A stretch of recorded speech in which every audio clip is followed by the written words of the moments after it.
बड़ा मुकाबला, बड़ा मैच। चौथा जश्न आज़ादी फुटबॉल टूर्नामेंट का फाइनल मैच तहसील लियाकतपुर की टीम जिनमें शामिल हैं यंग इत्तेहाद क्लब चक 78 और बामुकाबला पंजाब क्लब लियाकतपुर चक 22 तहसील लियाकतपुर के दरमियान खेला गया।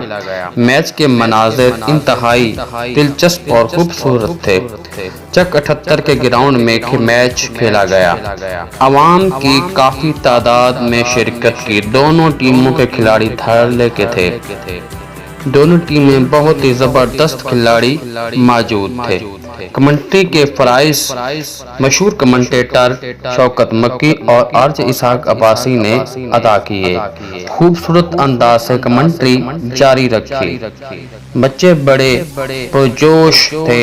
लोग जमीन पर बैठकर मैच देखते रहे।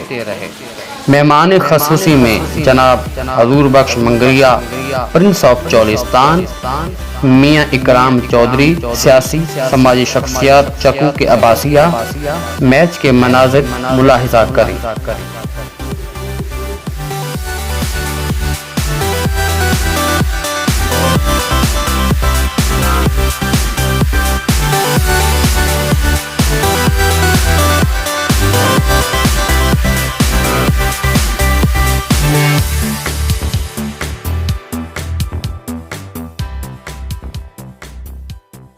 आखिर में मेहमानाने खसूसी जिनमें शामिल हजूर बख्श मंगरिया, प्रिंस ऑफ चौलिस्तान और मियाँ इकराम चौधरी ने खिलाड़ियों में इनामात तकसीम किए और उनकी खूब हौसला अफजाई की।